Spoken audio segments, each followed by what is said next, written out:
여기 기억이 사라져도 평범한 하루가 이어지는 마을이 있습니다. 치매를 알아도 평소처럼 쇼핑을 하고 텃밭을 가꾸고 친구를 사귀며 일상을 이어가는 치매 공동체 마을인데요. 치매 인구 100만 시대, 많은 전문가들은 치매는 어디에 맡길 것이냐가 아닌 어떻게 함께 살 것인가를 모색할 때라고 조언합니다. 만나고 싶었습니다. 치매 전문 언론을 이끄는 황교진 디멘시아 매거진의 편집장을 모셨는데요. 최근 전 세계 치매 공동체를 소개하는 책을 펴냈습니다. 관련 이야기 직접 들어보시죠. 자, 어서 오십시오. 네, 안녕하세요. 디멘시아 뉴스 편집장 황교진입니다. 네, 치매 전문 매체 기자, 또 치매 돌봄 관련한 다양한 활동을 하고 계시는 걸로 알고 있는데요. 직접 좀 소개를 부탁드리겠습니다. 네, 저는 우리나라에서 유일하게 치매만을 전문적으로 다루고 있는 언론사에서 일을 하고 있고요. 예. 그리고 이제 그 언론사에서 만든 디멘시아 매거진, 치매 전문 매거진의 편집장을 맡고 있고, 그리고 저 자신이 어머니를 20년 동안 돌봐왔는데 저희 어머니는 치매는 아니었지만 네. 뇌출혈로 갑자기 쓰러져서 의식 없이 20년을 지낸 환자였거든요. 그래서 제 인생 자체가 굉장히 긴 시간을 돌봄과 함께한 그 돌봄 당사자 영케어러란 말 쓰는데 네. 그 영케어러의 그 기억을 가지고 현재 일을 하고 있습니다. 네. 혹시 그 디멘시아의 뜻을 좀 알 수 있을까요? 디멘시아는 영어로 치매를 얘기해요. 예. 그래서 우리나라에서 그 치매는 어리석을 매인데 사실 일본이나 뭐 중국, 홍콩도 치매라는 이름을 바꿨어요.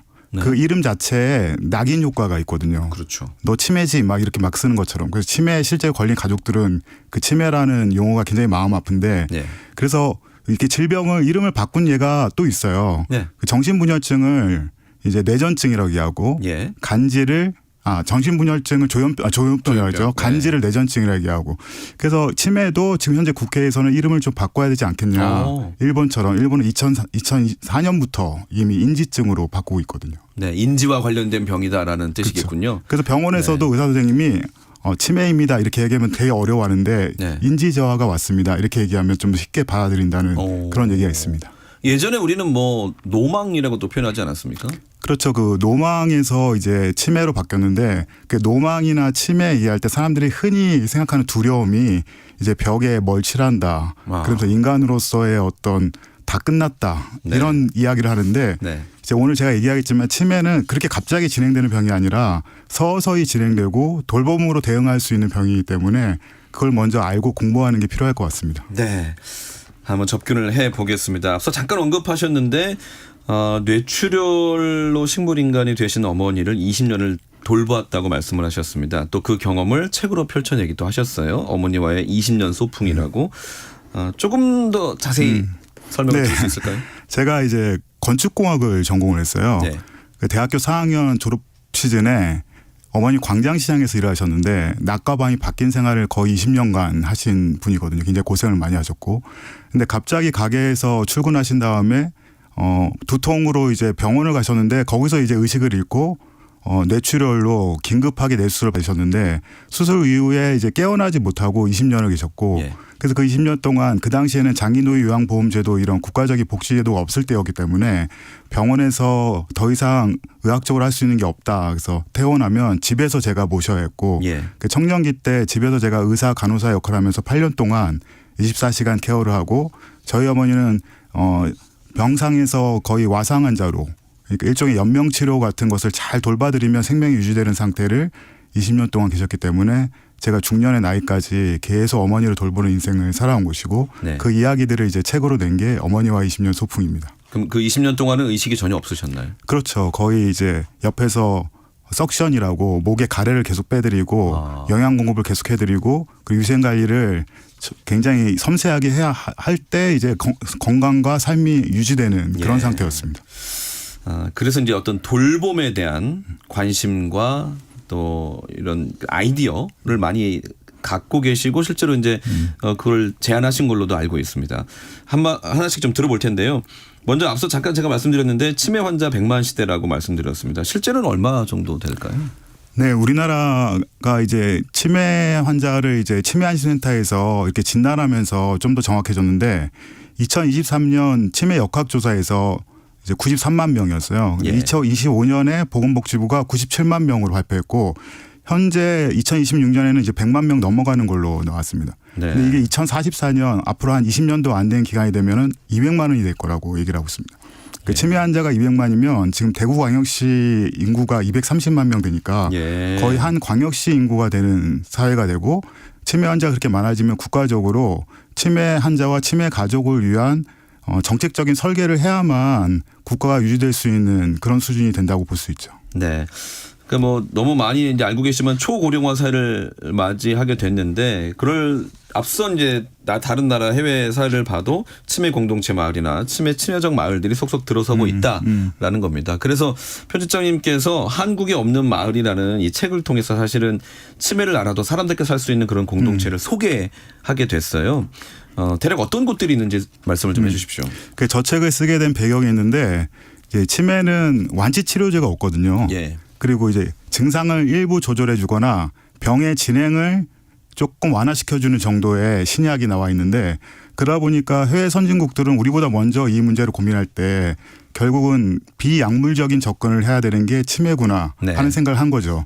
그래서 네덜란드의 호그백 마을 같은 곳에서는 치매 환자가 자기의 정체성을 가지고 일상을 잘 유지하며 살 수 있는 그게 시설이 아니라 하나의 마을 공동체가 필요하겠다 싶어서 호그백 마을을 2009년에 만들었고 예. 그 호그백 마을을 시작으로 유럽 각국의 그 우리들로 얘기하면 도지사 같은 지자체장들이 호그백 마을을 겨냥을 해서 자기 나라의 호그백 마을과 같은 마을들을 계속 만들어 갔습니다. 그러니까 근본적으로 치료가 안 되니 치매 환자들이 마음을 좀 편하게 해들고 그분들이 집에서 갇혀 있는 것이 아니라 사람들을 만나고 뭐 쇼핑을 하고 물건을 사고 미장원을 다니고 그러면서 아무 문제 없는 마을을 만들어 준 것이죠. 네. 그러니까 이제 BPSD라고 하는 치매로 인해 이상행동 증상들이 덜 나타나고 그러면 약물을 줄이고 그럼 삶의 질이 높아가고 그렇지만 근본적으로 치매는 진행이 되지만 삶의 질이 높은 상태에서 노후를 보낼 수 있는 그런 환경을 만들어 준 게 해외에 있는 치매 마을들입니다. 네. 그렇다고 뭐 치매 환자들만 모여 사는 건 아닐 거 아닙니까? 그렇죠. 그 시설 안에는 돌봄 인력들이 들어왔는데 예. 의료진 1명, 자원봉사 1명 이렇게 들어요. 1대1대1로. 그렇기 때문에 우리나라의 일반적인 요양시설보다는 굉장히 돌봄과 의료가 촘촘하게 들어가 있고 그리고 함께 모여 살면서 그분들이 이제 우리 흔히 이제 실종 문자들 막 오잖아요. 예. 그 마을에서는 배가 곧 산책이 되는 것이고 그리고 통제하는 것보다는 그 사람들의 존엄과 일상을 치매인들의 그 삶을 유지시켜주면서 의료진이나 돌봄 일들에 개입하는 것이 아니라 그 삶 속에서 옆에서 도와주면서 안정장치가 돼 있는 것이죠. 1대1대1이란 말씀이 환자 한 명당 의료진과 돌봄 인력이 한 그렇죠. 명씩 붙는다는 말씀인가요? 그렇군요. 일단은 근데 그 한국에 없는 마을이라는 책 제목인데 참 이게 아프게 다가오기도 했거든요. 그래서 제가 저 책을 낼 때 이런 마을들 부러우니까 우리 좀 짓자 이런 게 아니었어요. 이런 게 아니라 우리는 이제 치매 일단 걸리면 인생 다 끝났다. 네. 너무 두렵다. 나도 못 알아보시고 그리고 뭐 변도 아무데나 두시고 그럴 거라는 상상을 많이 하잖아요. 예. 근데 그게 아니라 치매가 서서히 진행되고 거의 20년까지 진행되는 경우도 있고 근데 그 시기에 얼마나 인간답게 살 수 있을까 그것을 같이 연구하는 마을이기 때문에 우리나라에서도 이런 치매에 대한 인식과 태도를 이렇게 200만 명이나 될 날들이 오기 전에 먼저 국민 각자가 갖는 게 필요하다는 것을 제가 질문하고 태도를 바꾸자는 이야기를 하고 싶어서 책에 이제 쓴 것입니다. 그럼 결론을 먼저 좀 듣고 싶습니다. 말씀하시는 어떤 파국의 상징으로서의 치매가 아니라면 치매는 어떻게 우리가 접근을 해야 되는 걸까요? 일단은 이제 암과 달리 네. 뭐 진단받고 병이 생기고 뭐 급속하게 어떤 일들이 일어나는 병은 아니거든요. 예. 그리고 치매도 크게 보면은 4가지 종류가 있는데 증상에 따라서 뭐 80가지라고 복합적으로도 얘기를 하고 있고 그래서 이 병이 진행되는 데 따라서 초기, 중기, 말기에 대해서 어떤 돌봄이 개입되어야 될까 비약물적으로 어떻게 돼야 될까 거기서 이제 인간 중심 돌봄이 나오고 우리나라는 초기 치매 환자도 돌볼 사람이 없고 집에서 못 돌보면은 시설로 이렇게 보내거든요. 시설에는 초기부터 말기까지 다 섞여서 그 안에서 이제 내가 저 치매 환자라면 여기 있고 싶을까 이런 질문을 해야 되는 게 호그백 마을이 그렇게 시작된 것입니다. 그래서 내가 치매 걸려도 내가 살고 싶은 곳, 환경은 어떤 곳일까 그런 질문을 하게 된 것이고 그래서 우리나라처럼 이제 케어 매니저가 없는 상황에서 어느 시설로 보내야 될까 이런 질문을 하기 전에 초기 치매일 때 어떤 돌봄이 필요할까 이런 생각을 먼저 해야 될 필요가 있고 그리고 치매 환자들의 마음을 편안하게 해주는 돌봄이 무엇이 고민해야 되는데 한국 사회에서는 착한 치매라는 말 많이 써요. 근데 우리가 어떤 병을 얘기할 때 도덕적으로 착하다 안 착하다 나눈다는 거는 그거는 돌보는 사람 입장에서 얘기지 치매 당사자의 입장에서는 자기의 어떤 시그널을 보내는 건데 그 시그널이 돌보기 힘들면은 안 착하고 뭐 수능적이면 착하고 이건 굉장히 좀 맞지 않는 말이거든요. 그 치매 돌봄의 어휘에서도 우리가 좀 생각을 좀 많이 해봐야 될 필요성이 있습니다. 저는 이제 이렇게 느꼈습니다. 격리가 아닌 일상이 보장되는 그리고 마지막까지 존엄을 지킬 수 있는. 근데 여기서 말하는 존엄은 자유와 안전이라는 일상을 영위할 수 있는 이제 그런 공간과 시간이라고 저는 이해를 했는데요. 그게 이제 방금 말씀하신 네덜란드의 호그백 마을이라는 곳입니다. 그러면 이 풍경을 좀 스케치를 해보고 싶어요. 일반 요양원이나 실버타운과 비교했을 때 어떻게 좀 더 다른지 말씀해 주십시오. 우리 흔히 요양시설에서는 그 바깥을 못 나가요 일단. 그렇죠. 그래서 뭔가 이제 돌봄의 선진화된 케어를 알고 계신 센터장님은 모시고 잠깐 외출도 하지만 그렇게 되면 일단 관리해야 되고 밖에서 어떤 사고가 일어날지에 대한 대비를 해야 되고 하지만 그 치매 마을, 치매 공동체 마을에서는 그 바깥 활동을 할 수 있게끔 만들어요. 그 일본의 인지증 기본법에서도 치매인의 사회적 역할을 부여해서 고립되지 않도록 하는 기본 정책을 가지고 있고, 근데 현재 국내에서는 이제 시설 안에서 그것도 이제 본인들의 의사와 상관없이 식판에서 밥 먹고 하는 그런 여러 가지 모습을 했는데 호그백 마을이나 네덜란드 외의 그 여러 마을의 치매 마을들을 보면은 밖에서 활동이 자유롭습니다. 물건을 살 수 있고 쇼핑이 굉장히 중요한데 쇼핑하면서 물건값을 틀려도 문제가 없는 거예요. 자기 이제 연금에서 자기가 더 내면 더 돌아가고 덜 내면 채워지고 그리고 이제 그 치매 환자들, 치매 어르신들을 이해할 수 있는 봉사자들이나 상점 이런 것들이 있기 때문에 어딜 가더라도 아무 불편함이나 문제가 없는 것이죠. 그렇게 했을 때 이제 고립되지 않음으로써 내가 어딘가에 갇혀 있지 않음으로써 자신의 일상이 유지가 되고 정체성이 유지될 때 정신적으로 마음적으로 편안한 생활을 할 수 있고 그랬을 때 약물도 감소되고 삶의 질이 유지되는 것. 그 목표를 향한 곳들이 해외에 있는 치매 마을들입니다. 근데 방금 말씀하셨지만 어떤 의료진과 돌봄 인력을 투입하려면 그에 따른 또 재정이 투입이 돼야 되는 거 아닙니까? 그 제가 저 책을 쓸 때 궁금한 게 이런 마을은 건설할 때 얼마나 들었을까? 제가 건축공학을 전공했기 때문에 졸업하고 건축 학문을 응용해서 뭔가 해본 게 이번이 처음이거든요. 집을 한 번도 안 짓다가. 예. 근데 네덜란드 호그백이나 프랑스 랑드 알츠하이머의 실제로 건설 비용이 한 300억에서 400억 정도 들었어요. 그 이제 국가 재정으로 한 건데 우리나라 장기 요양 그 재정이 한 13조에서 15조 정도 되거든요. 근데 그 마을 건설 비용은 그런 국가 재정의 0.03% 정도입니다. 그래서 비싸냐 안 비싸냐가 아니라 정말 효과적으로 재정을 배분할 때 이게 얼마나 효능감이 있을까 하는 부분에서는 충분히 건설해 볼 만한 그런 프로젝트인데 여기서 하나 짚고 넘어간 게 사실 우리나라에 치매 마을이 생길 뻔했어요. 2년 전에. 예. 용산구가 경기도 양주에 땅을 사서 호백 마을과 같은 설계도까지 나왔습니다. 근데 이제 유럽 각국의 치매 마을은 그 지역 주민들이 너무 좋아했어요. 우리 마을에 너무 좋은 시설이 들어온다. 그러니까 쉽게 얘기하면 대학병원이 들어온다. 뭐 그런 거와 똑같았어요. 다 사람들은 나이가 들고 나이가 들면 누구나 인지 저하가 오니까. 근데 양주시의 주민들이 뒤늦게 용산구가 치매 마을을 만든다는 거 알고 행정소송을 해요. 그래서 결국은 양주시 주민들이 이겼습니다. 근데 그 양주시 주민들이 이걸 기피 시설을 보고 님비 현상을 받는 것을 탓할 게 아니라 사전에 이미 지역 주민과의 협의와 소통이 너무 부족했던 것이고 그리고 우리나라가 전체적으로 이런 치매 마을이나 이런 이제 특화된 어떤 공동체 마을이 들어오는 거에 대해서 우리 마을이 좋은 대학병원이 들어온다 하는 인식과 태도를 가지면 얼마든지 가능한 일이었는데 결국 우리가 놓치고 무산되고 말았죠.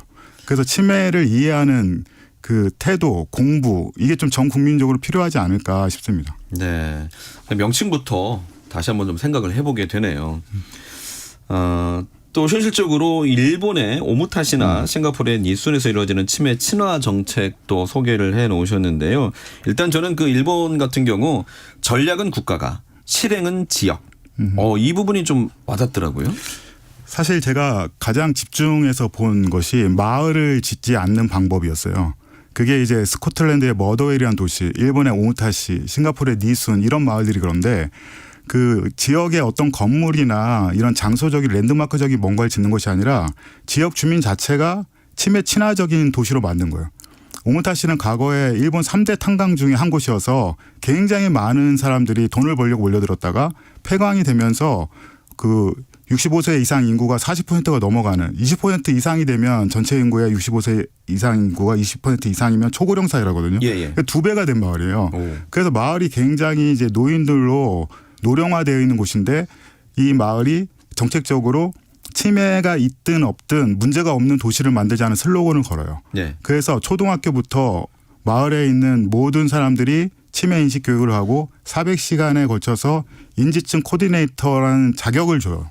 그래서 1년에 한 번씩 치매 모의 훈련을 하고 초등학교 커리큘럼 안에 치매 인식 개선 교육이 들어가고.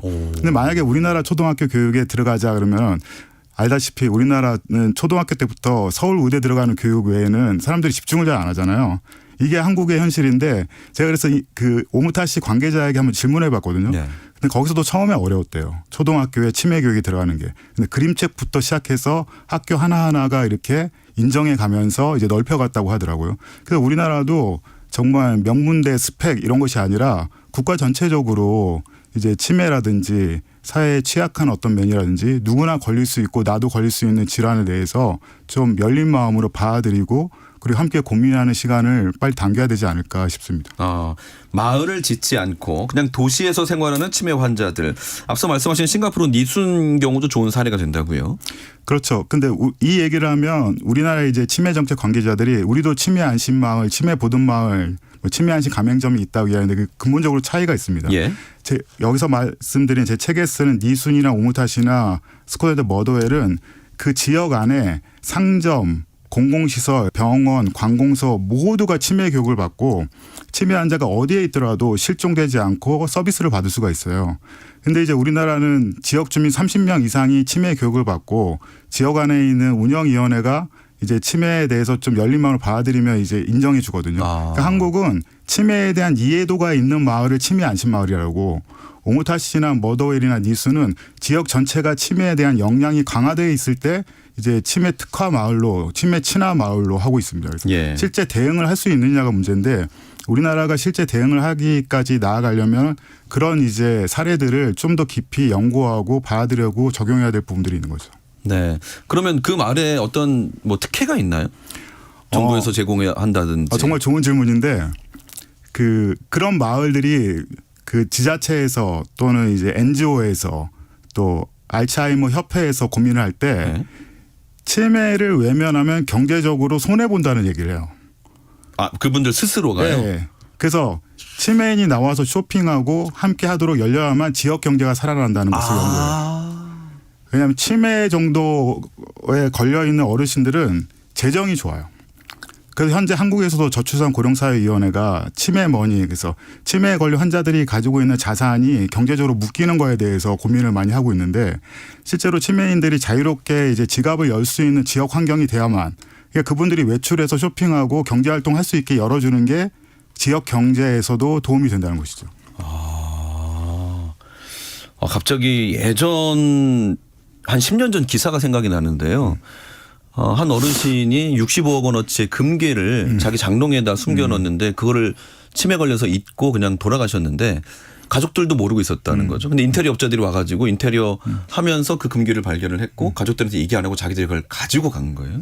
근데 이제 자기들끼리 이제 뭐 서로 나눠 가지는 과정에서 이거를 뭐 신고해가지고 밝혀졌다. 근데 결국 그 금괴는 가족들에게 돌아오지 않았다. 이제 그런 기사가 좀 생각이 나는데 어쨌든 그 어르신들이 밖에서 사회생활을 하고 경제활동을 하게 해야 그 마을도 이득이다라는 공감대가 형성이 돼 있다는 거 아닙니까? 그렇죠. 그래서 일본의 후쿠오카시에서는 그 가스레인지 업체가 네. 가스가 이제 사고 위험이 많으니까 네. 치매 환자들이 쓰면 위험한 기기로 전락하면서 회사의 존폐 위기에 섰거든요. 근데 그 가스레인지를 치매 환자가 쓰기 좋은 굉장히 친화적인 디자인으로 바꿔요. 네. 그래서 이제 그 회사가 다시 살아나는 상품이 살아나는 이런 일들이 있습니다. 그러니까 치매 환자를 예. 돌봄의 대상, 관리의 대상으로 얘기하면서 뭔가 시설 안에 두는 것이 아니라 지역사회에서 평범한 시민처럼 활동하게 하는 게 결국 지역 경제에도 도움이 된다는 것이죠. 그게 이제 현실적 연대? 라는 표현으로 책에도 있던데요. 그러니까 격리가 아닌 공존을 위해서 현실적으로 우리가 연대해야 될 필요성. 당연히 이제 말씀하셨지만 그런 초고령 사회 20%를 넘어서는 고령 인구가 40% 이상을 육박하면 뭐 당연히 치매 환자도 많아질 것이고 그러다 보면 함께 살지 않으면 어려운 다 격리시킬 수는 없으니까요. 이제 그런 거 아니겠습니까? 맞습니다. 그래서 제가 이제 강의를 하다 보면 그 교양이 있고 엘리트에 계신 분인데도 본인이 약사인데 어머니도 약사거든요. 예. 근데 아버님이 치매 걸리셨는데 창피해서 집에 이렇게 가둬두고 계신다는 얘기를 해요. 근데 우리가 집안에 치매 환자가 생기면 왜 창피할까? 그래서 지금 저희가 함께 생각해 봐야 될 거는 치매 문제가 우리 가족 안에 들어왔을 때 이게 나의 문제가 됐을 때 그리고 나서 그 이후에 어떤 돌봄이나 어떤 시스템으로 움직여야 될까는 미리 이제 국가가 좀 책임지고 보장해 줄 필요가 있는데 아까 제가 말씀드린 것처럼 치매 머니의 규모가 너무 크기 때문에 일본에서는 이미 이 문제 때문에 국가 경제가 동맥이 막혀 있다. 그래서 여러 가지 신탁이라든지 공공후견인 제도라든지 그런 시스템을 굉장히 밀접하게 친밀하게 가동을 해요. 근데 이제 우리는 이제 그런 고민들을 이제 해 나가면서 근본적으로는 고립시키고 시설의 관리 대상으로 보는 것이 아니라 사회가 함께 고민하고 함께 살아갈 수 있는 연대해서 공존할 수 있는 방법을 생각해야 되는 것이죠. 근데 내가 기억이 없는데 그 비용은 어떻게 낼 수가 있죠? 그러니까 이제 미리 그 치매 진단 받은 이후에 고민할 것이 아니라 진단 전에 예. 임의후견 제도 이런 제도들이 있습니다. 그래서 우리나라는 항상 문제가 그 발병 전에는 관심이 없고 발병 후에는 정보가 없어요. 그렇기 때문에 너무나 많은 사람이 걸리고 있고 나도 걸릴 수 있고 우리 가족 안에 언제든지 있을 수 있는 일에 대해서 조금 더 예. 공부하고 알아보면은 더 좋은 방법들을 찾을 수 있다는 것이죠. 앞서 노인연금을 잠깐 언급하셨어요. 그 연금을 통해서 그러면 나의 어떤 그런 생활비와 진료비까지 부담을 할 수 있게 해주는 건가요? 이제 그런 이제 지역에서 통합 돌봄에 대한 여러 가지 이제 지원법들이 이제 시작이 됐는데 예. 그 지역 내에서 이제 우리나라에서도 의료 시설에 들어가신 것이 아니라 또 수도권에 있는 뭐 빅5 병원에 오는 것이 아니라 지역에 거주하면서 어떤 통합 돌봄 시스템들이 가동하기 시작했는데 이제 어제부터 돌봄 통합 지원법이 시작이 되었죠. 예, 예. 그래서 의료적으로 여러 가지 각 개인의 뭐 재산 문제도 되겠지만 요양과 복지 다 분절되어 있는 것을 함께 통합해서 연결하는 게 이제 어제부터 시작이 되었는데 예. 거기 안에 이제 치매 환자도 있고 뭐 장애인도 있고 여러 가지 노쇠 문제도 함께 다루려고 하는데 이제 시작 단계이기 때문에 이제 이 부분에 대한 컨트롤 타워나 실제 실무자나 책임거나 이런 것들을 이제 하나하나씩 다듬어 가면 우리나라 이제 돌봄에 대한 방향도 조금 더 선진화되지 않을까 하는 기대를 할 수는 있을 것 같습니다. 네, 우리나라가 2017년부터 치매 국가 책임제를 선언을 했고 말씀하셨던 치매 안심센터 이런 걸 통해서 이제 또 관리를 하고 있는데 그러면 그 방금 말씀하신 돌봄 통합 지원법에 기사를 보니까 아직 뭐 준비 미흡이다. 어떤 돌봄 인력도 굉장히 좀 부족하다라는 지적들이 나오더라고요. 개선된 점은 무엇이고 아쉬운 부분은 무엇인지도 언급을 좀 해 주십시오. 네, 우리나라가 2017년에 치매 국가 책임제가 이제 문재인 대통령 시절에 시작됐거든요. 그러면서 이제 각 지역마다 이제 치매 안심센터들이 이제 들어섰어요. 이게 총 256개가 있는데 치매 안심센터의 그 기존의 역할들은 치매 환자들을 선별 검사해서 조기 진단을 하는 거. 그래서 내가 치매인지를 빨리 알게 해서 초기에 이제 뭔가 의료적으로 맞춤형 돌봄이 들어가게 하는 거였는데 현재 지금까지는 이제 조기 검사로 선별해 놓고 후속적으로 맞춤 돌봄이나 진료나 의료가 들어갈 수 있는 인력과 재정이 너무 부족해요. 네. 그래서 진단만 해놓고 경제적으로 여유가 있는 사람들은 뭔가 찾아봐서 하겠지만 대부분 이제 진단자들만 이렇게 뭔가 이제 성과로 이렇게 올려져 있는데 현재 그런 문제부터 시작해서 의료 요양 등 지역 돌봄 통합 지원에 관한 법률에서 중요한 것은 지역 돌봄이거든요. 예. 각 지역에 살고 있는 지역 안에서 재택에서 뭔가 의료받을 수 있는 것을 더 돌봄과 의료를 늘리겠다는 거예요. 근데 이게 중요한 게 현재 우리나라에서 노인 의료를 담당하고 있는 곳들은 결국은 요양병원과 요양시설인데 네. 사실 그 각 개인적으로는 집에서 진료를 받고 싶어요. 그리고 지역 안에서 자기가 익숙한 지역에서 제가 지금 60살이 곧 되는데 전 지금 나이에서 이사하기 싫거든요. 예. 그러니까 늙어서 나이 들어서 어떤 시설에 들어가거나 내 집을 떠나는 것에 대한 굉장한 불편함이 있는데 그런 부분을 그럼 감안해서 의료적으로 또 돌봄적으로 통합적으로 뭔가 하겠다는 게 이제 이번 이제 법이거든요. 돌봄 네. 통합 지원법. 그래서 지금은 이제 초기 단계이기 때문에 방향만 지금 설정해 놓은 거라고 볼 수 있습니다. 그래서 그 안에는 실제 그 당사자들, 치매 가족이라든지 뭔가 의료와 돌봄이 필요한 사람들의 당사자들의 호소와 목소리는 아직은 많이 안 담겨 있는 게 제가 지금 취재하면서 본 결과이기 때문에 예. 앞으로 그런 부분이 좀 개선될 필요가 있죠. 그 치매 환자가 있는 가정의 경우 뭐 편집장님도 20년을 병간호하셨다고 하셨지만 그 가족들, 배우자 특히 같이 치매를 앓게 된다라는 말씀들을 많이 하시더라고요. 그만큼 이제 힘들고 어렵기 때문 아니겠습니까? 맞습니다. 그리고 이제 치매 예방이나 연구가 많이 되어 있는데 배우자가 치매에 걸리면 상대 배우자가 치매 걸 확률이 높아요. 왜냐하면 뇌하고 장하고 다 연결되어 있는데 그 치매 원인의 뭐 치주염이 진지바라스라는 균이 뇌로 가서 걸린다는 예고도 있고 원인별로 다양한 분석들이 있는데 같이 비슷한 생활 습관과 비슷한 음식 먹으면 비슷하게 걸려요. 아. 그래서 부부가 같이 걸리는 경우 굉장히 많이 있죠. 그러니까 이 치매 환자 때문에 내가 걸리는 게 아니라 같이 네. 생활하는 어떤 그 생활 습관 때문에. 그렇죠. 네. 그래서 생활 습관 부분에 대한 연구들이 굉장히 많이 되어 있고 네. 그래서 사실 우리가 흔히 건강한 생활 습관을 얘기하는 게 치매 위험을 좀 낮추는 생활 습관이에요. 대부분 다. 운동 열심히 하고 술 담배 안 하고 체중 관리하고 그리고 식단 잘 몸에 좋은 거 먹고 그리고 약간 머리 쓰는 일. 그러니까 오른손잡이는 왼손을 좀 쓰기도 하고 그리고 새로운 언어 공부도 좀 해보고 네. 그리고 제일 피해야 될 것은 고립되는 거, 혼자 있는 거. 그래서 이제 부모님도 좀 자주 찾아뵙고 부모님들이 바깥에서 은퇴 후에 활동할 수 있도록 좀 도와드리고 이런 것이 이제 치매 예방에 대한 그 생활 습관들인데 그 생활 습관이 두 분이 비슷하면은 비슷하게 걸리게 되죠. 예. 그랬을 때 이제 누가 돌볼 것인가 굉장히 심각해지고 또 우리나라 돌봄에 좀 디테일로 들어가면 그 할머니 환자들은 케어받는 게 상대적으로 괜찮아요.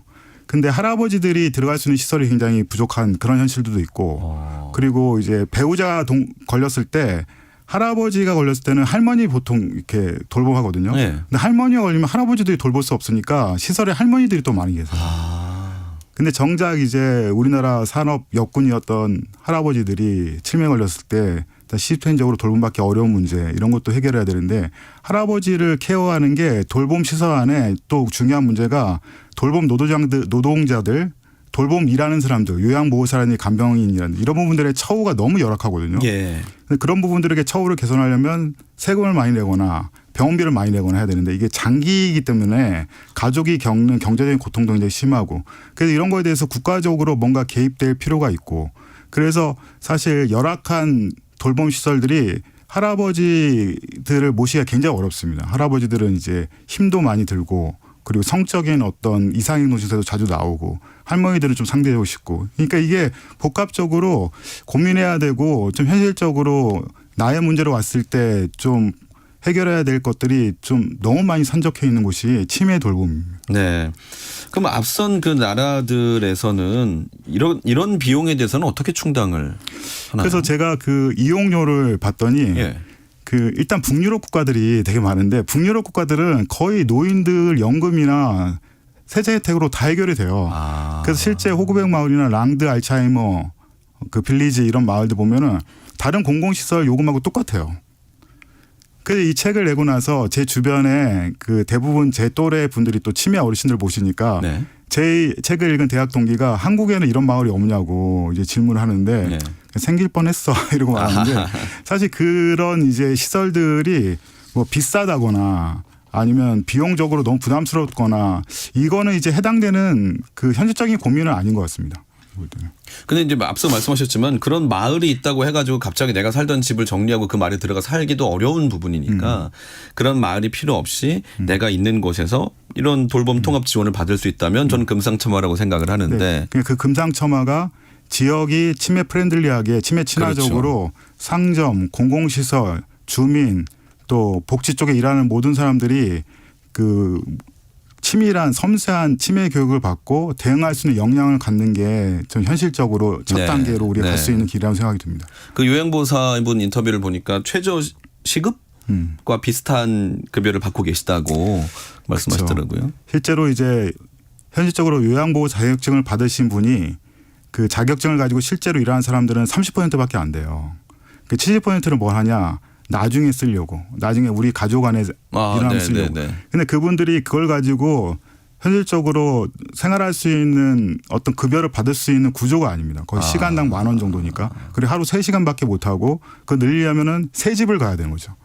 그 이동하면서. 그렇죠. 근데 그게 굉장히 현실적으로 어렵거든요. 네. 그러니까 이런 부분도 우리나라가 요양보호사 이 돌봄 종사자들의 전문성과 처우와 그 일에 대해서 사명감을 가지고 일할 수 있는 그런 어떤 분위기를 좀 국가적으로 만들어가는 것도 굉장히 큰 숙제입니다. 네, 그러니까 결국은 재정과 연결될 수밖에 없는 문제인데, 그럼 이 돌봄통합지원법에 그런 재정과 관련된 부분도 들어가 있나요? 제가 볼 때는 아직 그 부분은 발견되지 않는데, 예. 제가 이 법을 보면서 우리나라보다 15년 정도 앞서 노인 문제를 고민하고 정책을 만들어간 일본의 경우에는 네네. 그 인지증 기본법을 추진하는 컨트롤 타워가 총리실이에요. 네. 그러니까 우리나라로 얘기하면은 대통령이 위원장인 저출산 고령사회위원회 같은 것이죠. 네. 근데 현재 저출산고령사회위원회는 이제 통계 내고 치매먼이 집중하고 있는데 실제로 그러면 우리나라의 돌봄통합지원법의 컨트롤 타워는 어디인가? 그러니까 사회서비스하는 한 부서예요. 그러니까 얼마나 이게 힘 있게 추진될 수 있을까에 대한 것도 의구심이 듭니다. 네, 뭐 첫 술에 배부르랴라는 말도 생각이 나면서도 조금 빨리 우리 사회가 이렇게 발전해 나갔으면 좋겠다는 생각도 드는데, 오늘 여러 가지 말씀을 하셨거든요. 예, 많은 걸 생각하게 하는데 우리 청취자 여러분과 또 뭐 관계 당국에게 남기고 싶은 말씀이 있다면 어떤 게 있을까요? 네, 제가 어머니 간호했던 대학교 4학년 말이 1997년이었거든요. 그러니까 제가 어머니 간호한 기간이 대통령이 5번 바뀌었는데 예. 저는 그 기간에 그 혼자서 좀 감당해왔던 것 같아요. 그러니까 저에게 공동체는 이제 교회라는 신앙 공동체밖에 없었는데, 이제는 그 치매나 뇌질환으로 굉장히 장기적으로 고통받는 가족들이 혼자가 아니었으면 좋겠다.